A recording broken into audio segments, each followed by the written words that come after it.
Hello guys, welcome back to the next video of accounts अड्डा।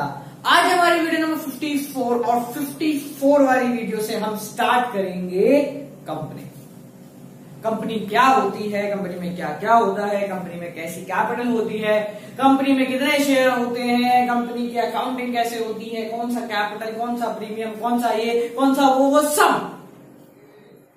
हम पढ़ने वाले। इससे पिछले वाली video number 53 the most important video से मैंने बताया है कि कैसे हम पार्टनरशिप को नहीं भूलेंगे कंपनी पढ़ते टाइम, या फिर अगर हमने पार्टनरशिप पढ़ ली है और कंपनी पे आ रहे हैं तो हम कैसे पार्टनरशिप को स्मार्टली रिवाइज करें कि हम उसको बार बार पढ़ना ना पड़े, या फिर अगर आपने कोर्स पूरा खत्म कर लिया है तो कैसे आपको रिवाइज करना है स्मार्टली, और 2 दिन 3 दिन में कैसे अपना कोर्स खत्म करना है, ये मैंने उस वीडियो में समझाया है। तो गाइस, आज जो हम स्टार्ट कर रहे हैं वो है कंपनी अकाउंट्स, चैप्टर नंबर 7, या फिर हम बोले तो आपकी दूसरी बुक, क्योंकि पहले फर्स्ट बुक में ही मर्ज थी, पर अब की बार पता नहीं क्यों बुक तोड़ के 3 बुक कर दी गई है, जबकि कंटेंट 2 बुक का ही है। तो आज जो कंपनी पढ़ेंगे गाइस, आज हम डायरेक्ट एंट्रीज में नहीं जाने वाले। पहली बार आज हम उसका बेसिक्स पढ़ते हैं, क्योंकि क्या होता है हम एंट्री कर लेते हैं और एंट्री का अमाउंट याद करते हैं, बट अमाउंट याद करने से बढ़िया है कि हम उस अमाउंट को समझ लें।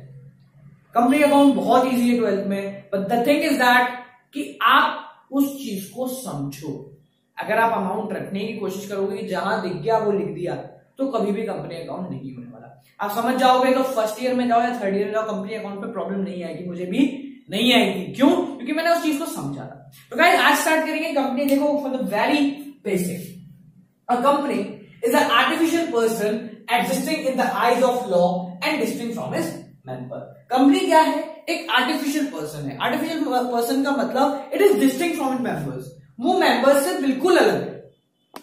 भले ही कंपनी मेरी है, मैंने बनाई है, पर एक बार कंपनी इनकॉर्पोरेटेड हो गई उसके बाद वो मुझसे अलग हो जाती है। मुझसे अलग होने का मतलब मैं भी उस कंपनी का एक मेंबर हूं, पर वो कंपनी मेरी नहीं है। जैसे फॉर एग्जाम्पल लो जियो, अपना जो सबसे ज्यादा चल रहा है, जियो है, वो एक कंपनी है, बट वो एक आर्टिफिशियल पर्सन बन चुका है।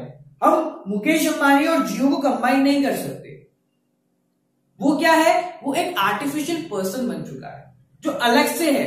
यानी कि अगर कोई बंदा केस करता है तो वो केस मुकेश अंबानी पे नहीं है, वो केस जियो कंपनी पे किया जाता है। उसको हैंडल जियो की कंपनी करेगी, मुकेश अंबानी अपनी पर्सनल लायबिलिटी की तरह उसको ट्रीट नहीं करेगी। तो ये क्या है? एक आर्टिफिशियल पर्सन है इन द आइज ऑफ लॉ, यानी कि ये उनके मेंबर से बिल्कुल अलग है। बिल्कुल अलग होने का मतलब कोई मतलब ही नहीं है कौन है। अगर कल को उसके जो शेयर होल्डर्स हैं उनमें मुकेश अंबानी जी के जो शेयर हैं वो कम हो जाते हैं किसी वजह से, कोई और पर्सन चेयरमैन बन जाता है या बोर्ड ऑफ डायरेक्टर्स में आ जाता है, तो वो कुछ और बन जाएगा। मेंबर बदल जाए, आज एक्स के पास शेयर थे कल वाई के पास चले जाए, उससे कंपनी को कोई लेना देना है। उसके मेंबर से बिल्कुल अलग, वो एक नया पर्सन बन गया, जस्ट लाइक अ रोबोट। बनने के बाद वो एक पर्सन बन गया। तो artificial person in the eyes of law, the company एक आर्टिफिशियल पर्सन। जब भी कोई कंपनी कॉन्ट्रैक्ट साइन करेगी तो वहां क्या होगा? उस कंपनी की सील लगाई जाएगी। ठीक है? ऐसा नहीं है कि उसके 1 करोड़ शेयर होल्डर सारे शेयर होल्डर आके साइन करेंगे, उस कंपनी की सील लगाई जाती है। समझ में आ गया? आप जितने भी पावर्ड बाय देखते हो, powered by Jio digital life, तो क्यों लिखा हुआ है पावर्ड बाय मुकेश अंबानी लिखना चाहिए? वो इसलिए लिखा गया है क्योंकि Jio is a company which is an artificial person in the eyes of law. एक अलग कंपनी है, एक आर्टिफिशियल पर्सन, एक मानते हैं एक नया पर्सन है क्योंकि कहीं ना कहीं एग्जिस्ट कर रहा है, फिजिकली नहीं, बट हाँ है जियो एक। आगे देखो, it has share capital divided into share, the owners of which are known as member और शेयर होल्डर। गाइस, मैं इसको थोड़ा डीप में जाके समझाऊंगा अपनी नेक्स्ट वीडियो में कि जो इसकी जितनी भी कैपिटल होती है वो सारी छोटे छोटे टुकड़ों में बांट दी जाती है, और वो टुकड़े जिस जिसके पास आते हैं, यानी कि जो जो टुकड़ों को खरीदता है उनको हम बोलते हैं मेंबर या फिर शेयर होल्डर्स। इसकी जो नेक्स्ट वीडियो बनेगी मैं उसमें थोड़ा सा डीप में जाऊंगा गाइस, क्योंकि हमारे पास प्रॉब्लम ये है कि हमें बेसिक कोई नहीं समझाता, हमें कोई नहीं बताया भाई शेयर एक्चुअल में क्या होते हैं, या फिर शेयर क्यों खरीदे जाते हैं, या फिर शेयर कैसे होते हैं, किस तरीके से खरीदे जाते हैं। ये चीजें हमें जनरली कोई नहीं बताता। हमें सब बोलते थे शेयर, पता है ना शेयर क्या होते हैं, बस पता है ना। तो अगली वीडियो में हम इस शेयर को थोड़ा सा पढ़ेंगे कि कैसे कंपनी शेयर टुकड़े होते हैं, क्या होता है, कैसे होता है, वो सब हम पढ़ने वाले हैं। उसके बाद आप देखो, इंसॉल्वेंसी और death of a member has no effect on the life of company. यानी कि अगर कोई इंडिविजुअल पर्सन मर जाता है या वो इंसॉल्वेंट हो जाता है, उसका दिवालिया निकल जाता है, तो कंपनी को उससे कोई लेना देना नहीं है। फॉर एग्जाम्पल, अगर मैंने जियो के शेयर खरीद लिए और कल को मेरी डेथ हो जाती है या फिर इंसॉल्वेंट हो जाता हूं मैं, तो कंपनी बंद नहीं होगी, उसको कोई लेना देना नहीं। मेरा जो नेक्स्ट हायर है जिसके नाम पे मैंने कर रखा है उसको शेयर मिल जाएंगे और काम चलता रहेगा। ठीक है, तो ये हमारा था बेसिक कंपनी था। इसके बाद अपन पढ़ेंगे कितनी तरीके की कंपनी होती है, one person company, private company and public company. तो गाइस अब जो आता है वो है kinds of company and incorporation of a company. अब हम बिजनेस पढ़ नहीं रहे तो भाई इसमें थोड़ा ज्यादा डीप में नहीं जाएंगे, मैं इंट्रोडक्शन दे देता हूँ, बेसिक बता देता हूँ, ज्यादा कुछ हमारा रिक्वायरमेंट नहीं है।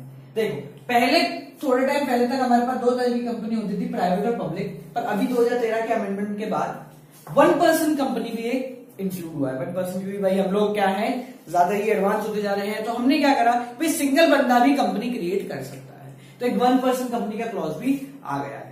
पर इसके लिए कुछ रिस्ट्रिक्शन है कि आपकी पेड अप कैपिटल 50 लाख से ज्यादा नहीं हो सकती, एक ही मेंबर होगा वन पर्सन कंपनी में, इसमें कोई शेयर होल्डर नहीं होंगे, कुछ नहीं होगा।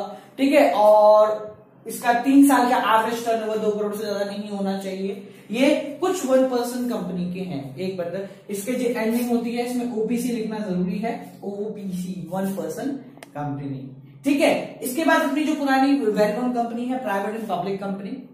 प्राइवेट कंपनी का मतलब आप लोगों को पता है जो कि जिसमें मिनिमम मेंबर 2 होते हैं और मैक्सिमम अप्रॉक्स 200 मेंबर्स होते हैं। अगर मैं कुछ गलती कर रहा हूं देख लेना।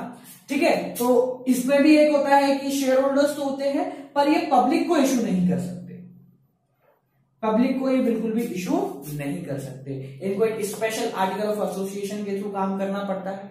ठीक है, बोर्ड ऑफ डायरेक्टर्स वगैरह सब होते हैं, बट ये पब्लिक को शेयर इशू नहीं कर सकते। इनके नाम के एंड में जो लगता है वो लगता है प्राइवेट लिमिटेड। क्या लगेगा इनके नाम के एंड में? प्राइवेट लिमिटेड जो है वो लगता है। ठीक है, पब्लिक कंपनी के बारे में हम लोग सब जानते हैं। ठीक है, 7 मेंबर्स होते हैं और मैक्सिमम कितने मेंबर हैं वो हमें भी नहीं पता। ये पब्लिक को शेयर इशू करते हैं। ठीक है, इजीली पब्लिक को शेयर इशू करते हैं, सारा काम होता है, बोर्ड ऑफ डायरेक्टर्स होते हैं, इनकी पैसे की कोई लिमिट नहीं होती, ये खुद का AOA article of association create करते हैं और सारे काम करते हैं। हमें जो पढ़ना है वो पब्लिक कंपनी ही पढ़ना है बेसिकली, जो कि हमारे काम की चीज है। प्राइवेट और वन पर्सन कंपनी अभी हमारे नहीं है, तो हम पब्लिक कंपनी ही पढ़ेंगे। इसकी जैसे इसके नाम के लास्ट में प्राइवेट लिमिटेड लगता है, इसके नाम के आगे पब्लिक लिमिटेड नहीं लगता, इसके नाम के आगे सिर्फ लगता है लिमिटेड वर्ड। ठीक है, सिर्फ लिमिटेड वर्ड इसके नाम के आगे लगाया जाएगा और उससे ही सारे काम होते हैं। आगे देखो, इनकॉर्पोरेशन ऑफ अ कंपनी की, कंपनी का इनकॉर्पोरेशन कैसे होता है, कैसे कंपनी बनती है। गाइस पिछले साल 11th क्लास में ये पूरा टॉपिक था। ठीक है, कंप्लीट फिफ्थ टॉपिक था ऐसे, बस वो बिजनेस में था, अपनी बार ये अकाउंट में। तो सबसे पहले 4 स्टेजेस होती है कंपनी इनकॉर्पोरेशन की। पहली होती है प्रमोशन। अब भाई प्रमोशन, अगर आप लोग नए हो तो आप बोलोगे प्रमोशन क्या होता है, किसी चीज को प्रमोट करना, बट कंपनी में ऐसा नहीं होता। प्रमोशन का मतलब कुछ लोग होते हैं जिनको बोलते हैं प्रमोटर, जो बिजनेस का आइडिया लेके आते हैं। वो लोग जब इस आइडिया को एक एक्चुअल वर्ड में बात करते हैं कि उस आइडिया को रिप्रेजेंट करना है, उस आइडिया को लिखना, वो स्टेज को हम कहते हैं प्रमोशन स्टेज, जहां पर उस आइडिया आता है दिमाग में और वो उसको एग्जीक्यूट करने के बारे में सोचते हैं। सेकेंड स्टेज आती है इनकॉर्पोरेशन या रजिस्ट्रेशन, जहां पे कंपनी का हम रजिस्ट्रेशन कराते हैं रजिस्ट्रार के थ्रू। थर्ड आती है कैपिटल सब्सक्रिप्शन, कि हम पब्लिक से कैपिटल मांगते हैं और पब्लिक हमें कैपिटल के लिए हम अप्लाई करते हैं। फोर्थ, जब वो कैपिटल आ जाती है तो उसके मदद से होता है कमेंसमेंट ऑफ बिजनेस। अभी हम इस पॉइंट को उठा के पढ़ेंगे कि कैसे कैपिटल मांगी जाती है और कैसे काम होता है। तो समझो ध्यान से, एक चीज आती है जिसको हम बोलते हैं प्रोस्पेक्टस। अब भाई प्रोस्पेक्टस क्या होता है? प्रोस्पेक्टस का मतलब ज्यादा कुछ नहीं होता, जैसे समझ रहा हूं शुरुआत से पढ़ते थे ध्यान से, क्योंकि वीडियो बड़ी नहीं है, तो जो अगले में आने वाला था वो इसी में इसको कंटिन्यू करते हैं कि भाई कंपनी जो होती है वो कैसे काम करती है, या क्यों कंपनी में शेयर होल्डर्स आते हैं, या कब आते हैं, या कैसे आते हैं। तो गाइस ध्यान से समझना, जैसे मान लो हम क्योंकि अकाउंट्स पढ़ रहे हैं तो इन चीज को इतना डीप में पढ़ने की हमें कोई भी रिक्वायरमेंट नहीं है। ठीक है, समझना से, जैसे भाई मैं हूं, एक्स बंदा है जिसको चाहिए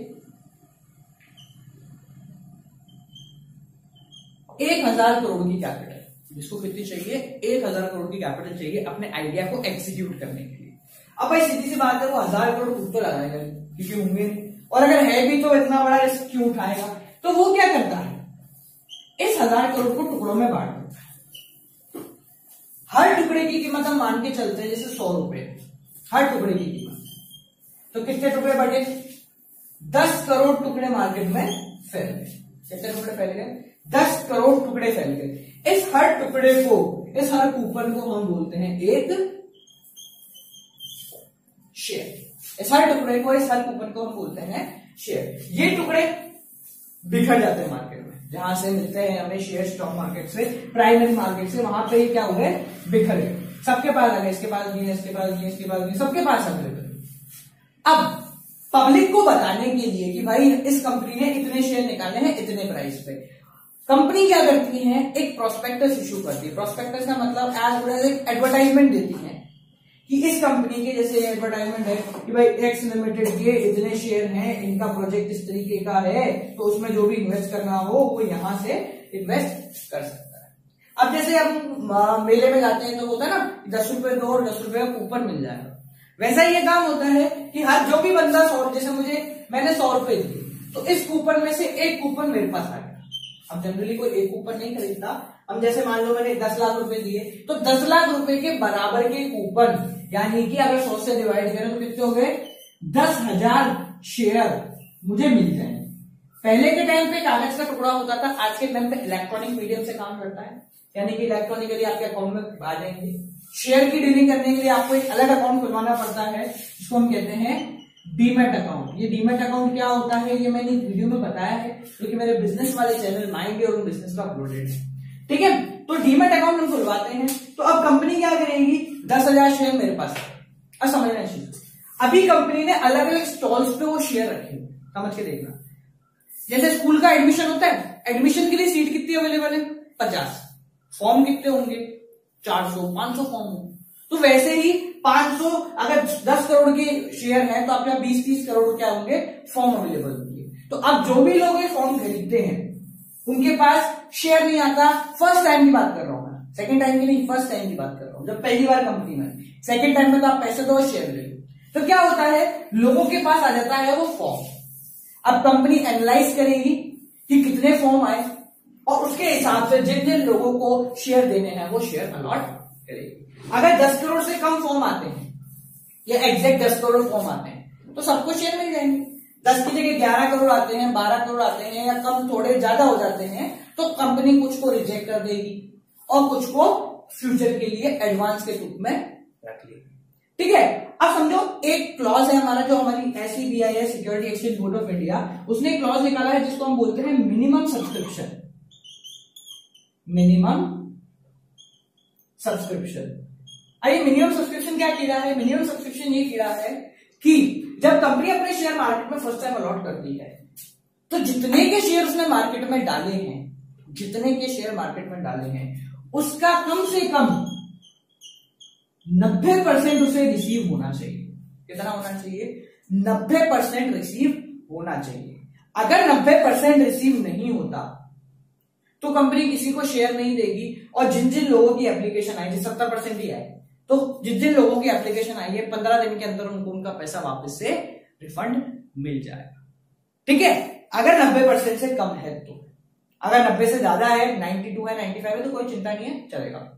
तो इस चीज से बचने के लिए जो हमारी कंपनी है, उन्होंने एक चीज और लेके आए हैं जिसको हम बोलते हैं अंडर राइटर। आप लोगों को पता होगा गाइस अंडर राइटर कौन होते हैं।